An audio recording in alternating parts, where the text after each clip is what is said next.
Hey y'all, welcome back to my channel. Today is an exciting video because we are going to be playing with the new Natasha Denona retro palette. And just a little sneak peek, here is how the palette looks on the inside. And when I saw the color story of this, I was so excited because these kind of like pinky, mauve-y colors are the colors that really appeal to me. So I could not wait to get my hands on this, and I'm very excited to play with this today together. So without further ado, let's jump right into the video. To prime my eyes, I'm going to be using the Too Faced 24-Hour Shadow Insurance. This is an eyeshadow primer that has been sitting in my collection and I just haven't been utilizing it. So today, I figured it'd be nice to give it a little bit of love. And to prep my lips, I'm going to use the Dior Lip Glow Oil in shade 001. So I'm going to kind of work my brush into Maud and Vivian. And then I am going to start by just patting that over my eyelid and kind of using this as a base to prime the entire look. I'm applying those with a BK Beauty number 202 brush. I'm going to pick up a little bit more of Vivian because Maud is a little too bright for my personal taste. It's an all over base. So I'm just going to layer a little bit more of that Vivian shade. Now I want to start adding some shape to my eyes. So I am going to use that same BK Beauty number 202 brush and go into the shade called Nude Mauve. And I was curious for a second because as I was going to pick that up, I felt like Nude Mauve would have been similar to the shade Vintage Taupe in the Mini Glam palette, but Vintage Taupe compared to Nude Mauve, this is a little bit more of a warm kind of pinky taupe, where this is a little bit more cooler or more of a mauve taupe. And just for quick comparison, here is the full-size retro, here is the mini retro. I feel like this lane's a little bit more neutral to warm compared to the larger one, which is more of a neutral to cool palette. And when Natasha Denona was doing a kind of introduction to this palette on an Instagram live, she did say that the retro family is not finished. We will get more of those kind of green tones later on. So this was kind of the beginning of a kind of family. Taking the Nude Mauve shade on the point of the BK Beauty number 202 brush, I am going to start with my eyes relaxed. I'm going to nestle it right here in this outer corner, and then I'm just going to slowly start working my way back and forth. So I messed up. So I went to go tap into Nude Mauve, and I ended up actually popping my brush into Rebellion. So what I'm going to do is I am going to mix together Nude Mauve with a pinch of Rebellion. Kind of go back and forth just to keep the color even, and we will use this as an all-over base. It's going to be a little bit more dramatic, but you know, we can make it work. So I'm going to focus that color a little bit more on the outer corner of my eye and just work it in, taking my time and buffing. So when I get to this outer corner, I kind of press the brush at the base of my lashes and then kind of flick outwards towards the tail of my brow. I want to create a little bit more of an elongated shape, but I don't want it to be super exaggerated. So I'm just using light pressure to keep blending and working that color into the socket of my eye. And once I kind of have it on roughly, I'm now going to lift my brow and then work the brush a little bit more generously through the socket. Since my eye is hooded and slightly downturned, if I exaggerate my eye and lift it when my eyes relax, it's not going to look the same way as it normally would. So I like to apply my color with the eye relaxed, and then when I want to do my final blend, I will lift it and then do my blending, because everything is where you need it. You're just making your blending process a little bit easier. So now I'm going to switch over to my BK Beauty number 205 brush. I'm going to pick up a shade I'm really excited about, and it is the second shade in the palette, this one right here called Andy. And it's such a fun color for me because Andy is my husband's name, so I'm like, reason number 1,000,000, I need this palette. So I'm going to pick that up on the belly of the BK Beauty number 205 brush, and I'm just going to use this to kind of press over my mobile eyelid. I want to avoid any fallout. So far I've not experienced any fallout, but just to be safe, I'm going to tilt my chin back and then slightly lift my eyebrows to stretch the lid And I'm going to press this over my mobile lid and take it right up to meet that color we just applied. And I'm going to bring it all the way to the inner corner because I am going to go back later and lighten that up, but I want to use this as a base just to keep everything flowing. So now I'm going to go back in with my BK Beauty number 202 brush, no additional product, and I'm just going to blend between those two colors. And you can blend as much as you want, as little as you want. It's just really blend until you're happy with the transition between the two colors. So now I'm going to go in with my ring finger and this shade down here called Psychedelic. So I want to pick that up on my ring finger and I'm going to tilt my chin back and then I'm going to press this all over my eyelid. And this is going to go from inner corner to halfway, and then anything over the center point of your eye, you can just blend out. So now that I have that kind of base layer all over, I'm going to take a little bit more and kind of press onto the center of my lid and drag downwards. And then whatever's left, I'm going to press it right on this inner corner. And that just kind of almost add like a highlight or a spotlight to the center of the eye without having to use a bunch of different colors. So now I'm going to work the BK Beauty number 202 into my color switch and then use the Vivian shade right under my brow just to help soften and blend the edge of that darker color we used in our socket. Alrighty, I'm back. The rest of my face is on and I have done one side already. So there was a little bit of a technical issue. Also, I was being lazy and I didn't want to dirty up more brushes. So I ended up doing the under eye on camera, messing it up really badly. So then removed that, patched up my concealer and my powder, and then I did one side off camera. So now I'm going to show you how I did this side on this side.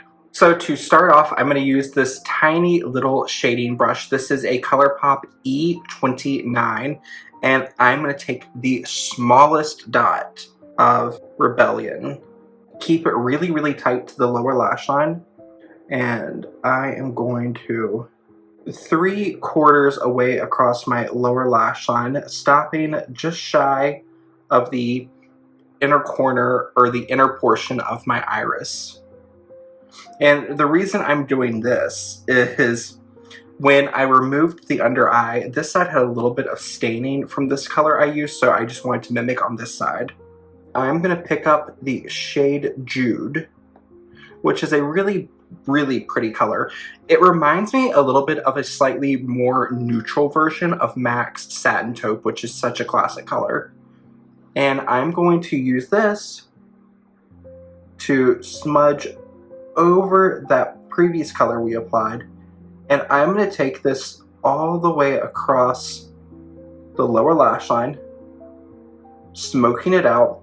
And I am going to take it right to where the inner corner of my eye kind of creates that V shape.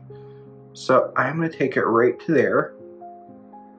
And then I'm going to buff over and just blend. And then when you get to this outer corner, I'm just going to connect it to the colors we applied earlier. And I'm going to pick up that color Vivian that we used. And I'm going to use this to soften out the edge of that Jude shade that we applied. Pick up a little bit of the shade Psychedelic that we used to highlight our inner corner. And I am just going to connect the highlight we did on the upper portion of our tear duct to our lower corner, blending that in to the previous shades that we applied. And then I'm going to use a Wayne Goss number 20 small blending brush. And I'm just going to blend over the edge. So that is pretty simple. The eye is finished. Off camera, all I did to the eyes were applied my Marc Jacobs eyeliner in the shade Brownie to my upper waterline. I wanted to use this because I don't know what's going on with Marc Jacobs brand. I know their deal with Kendo ended, so they're looking for a new brand partner, but these are on clearance if you can find them. They're great. And then I applied mascara to my upper lashes as well. And this is a newer mascara I'm trying. This is the Laura Mercier Caviar Volume. It did okay. The brush is just way too big for my taste, so you can see it is a really large wand, and I had to be very, very mindful of my application, or I would have ended up with mascara all over my upper lash line. So now I want to add a little bit of a finishing touch to the eyes. I am going to take my Laura Mercier Candle Glow Powder in number 1 Fair. This is the powder I used all over my face to buff after I applied my complexion products. And I am going to use the Sonia G Mini Base Brush. Pick up that powder, and I am just going to go along the seam of my eyeshadow, and I'm going to blend that into the rest of the base. Where this powder has a little bit of an iridescence to it, it's going to help soften out and blend anything. If you're familiar with like buffing the complexion out, which is something I like to do a lot because it just makes everything look a little bit smoother, a little bit creamier, a little bit more blended. And similar effect just for the edge of the eyeshadow. And by doing that, you're just creating a nice smooth gradient from the eyes to the complexion, so there's no harsh start or stop, which is going to really help you create that nice seamless smoky effect if that's what you're going for with your eye look. So when I ordered the Natasha Denona Retro palette, I noticed that she had some lip products I hadn't tried, so I'm going to use my cotton wool to wipe off this lip oil. So the first Natasha Denona lip product I picked up is her I Need a Nude Lip Crayon, and I have the shade NP2 Ilona, I-L-O-N-A, however you say that. So it's a nice kind of pinky nude lip pencil. So interesting, so that lip pencil glides on very, very easily. However, I feel like as it dries down, it's starting to darken a little bit. And it's starting to pull a little bit more of a plummy color. For me, this color reminds me a lot of the MAC lip pencil in Whirl. So a little bit more pink than Whirl, but it's very, very similar. It's got kind of a little bit of that kind of grungy vibe to it, and to top it off, I picked up one of the Natasha Denona I Need a Nude lipsticks. This is in the shade 21P Sava. Wow, so compared to the lip liner, it's definitely like brighter, so you can get more of like a gradient effect, which if you like that kind of ombre lip effect, it can be a really nice kind of color combo. So I want a little bit more shine to the lips, so I'm going to use another product I picked up recently. So this is the Fenty Gloss Bomb in the shade Sweet Mouth. So the lip, as it's kind of on and mixing together, I'm finding the gloss is making it take on more of like a slightly warmer color than I personally like. So I want to move this lip. I'm going to apply a little bit more of the Natasha Denona lip liner. Doing it like this, you can definitely see as it dries down, it is getting darker. So that's something to be aware of with the Natasha Denona I Need a Nude lip pencils. They kind of dry down and oxidize a little bit darker than they apply. While the Natasha Denona Sava lipstick was really pretty, for this look, it's not exactly the right color. So I'm going to go in with another product I picked up recently, and this is from MAC. This is the Love Me lipstick, which these launched right before I left MAC. And this is in the shade Laissez-Faire. So that is the MAC Love Me lipstick in the shade Laissez-Faire, and a little swatch. Looks like this. So it's a nice kind of neutral, cooler pink. So these lipsticks, they launched right before I left MAC, and these were launched shortly after the Lip Tensity lipsticks were discontinued, and I really enjoyed this MAC Love Me lipstick formula because compared to some of the other MAC lipsticks, these were made with more kind of oils and butters, which made them very smoothing, very hydrating. They have a nice, they're kind of like, if you're familiar with like the MAC Cream Sheen formula, it's similar to that, but it's more hydrating. You can definitely feel this kind of like duvet of comfort and hydration on lips, which it feels really nice. They never make the lips feel dry or dehydrated. They are just, it's a really nice formula. So if you're someone who struggles with drier lips, definitely check out the MAC Love Me lipsticks. They are really, really nice. overall, I'm quite happy with how the eye look turned out. So my final thoughts for this Natasha Denona retro eyeshadow palette. I really enjoyed it. This is my second full-size Natasha Denona palette. The first one I bought was her Glam palette. So just for a comparison, here is the Natasha Denona Glam palette, and here is the retro palette. So this is definitely more of a, I would say it's more of a true neutral, as you have some colors that lean neutral cool and neutral warm. This one is I would say this is more of a neutral to cool tone palette. So I like these. I feel like in the future I would probably use them like a mix together, because some of these colors, while I like them, I don't always want to use like a very cool toned color for my transitional tones. I like something a little bit more neutral, or else it can get a little too cool and too dramatic. So I feel like going forward, these will be great ones to wear as a companion together. I really, really enjoy this palette. Natasha Denona and Pat McGrath, they are definitely two shadow formulas that I'm not familiar working with. I'm not overly familiar with how they perform, how they function. So when I start using them, some of the pigments really throw me off compared to something like the MAC eyeshadows that I've used in the past. They are just MAC's shadows. There were the occasional one that you had like a lot of color payoff up front, but in general, I found that MAC shadows, they were a little bit more sheer, a little bit more buildable. Some people didn't like that. I personally prefer things that are a little bit more sheer, that I build up to the intensity I want, where this is compared to something like the Pat McGrath Divine Rose palette.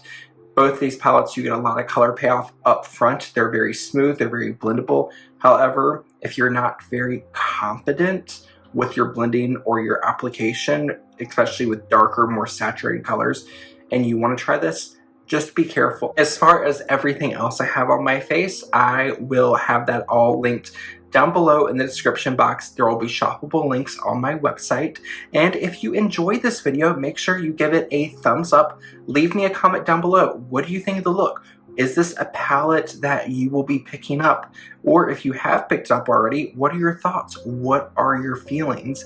And if there is something else that you want to see me review, if you want to see me do more looks with this, you want to see me do looks with the Glam palette, maybe do an eye to eye, or how I would mix the two together, let me know.